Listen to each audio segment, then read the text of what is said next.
সম্পর্কে কিছু বলার আগে আমি খেলাধুলার সম্পর্কে কিছু বলবো। খেলাধুলা প্রত্যেক মানুষের জন্য একটি আকর্ষণীয় বিষয়। খেলাধুলার মাধ্যমে মনের আনন্দ ও শরীর গঠনে সাহায্য করে। তাই যুগ যুগ ধরে বিভিন্ন দেশে বিভিন্ন খেলার প্রচলন রয়েছে। কিছু কিছু খেলা দেশকালের সীমা ছাড়িয়ে গিয়েছে। কত রকমের খেলা, কত বিচিত্র রকম খেলা আছে, যথা সাঁতার, দৌড়, যোগব্যায়াম, কাবাডি, ফুটবল, ক্রিকেট, ভলিবল ইত্যাদি। আমাদের দেশে জাতীয় খেলা কাবাডি। খেলাধুলার গুরুত্ব নিয়ে একটি লাইন প্রচলন রয়েছে, সুস্থ দেহ সুস্থ মন গড়ে তোলা ক্রীড়াঙ্গন। এই পৃথিবীতে প্রত্যেকটি মানুষ সুস্থ ও স্বাস্থ্যবান হয়ে বাঁচতে চায়। দেহ ও মনের সাথে খেলাধুলার একটি গভীর সম্পর্ক। সুস্থ সবল শরীর একমাত্র উপায় হলো খেলাধুলা।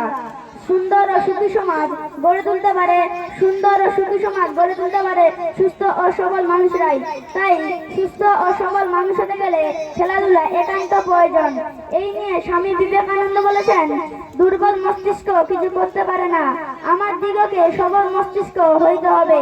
এছাড়াও একজন আমেরিকান বাস্কেটবল প্লেয়ার ও কোচ তথা জিম ভালোম্যান বলেছেন, never give up, failure and rejection are only the step to success. আসসালামু আলাইকুম।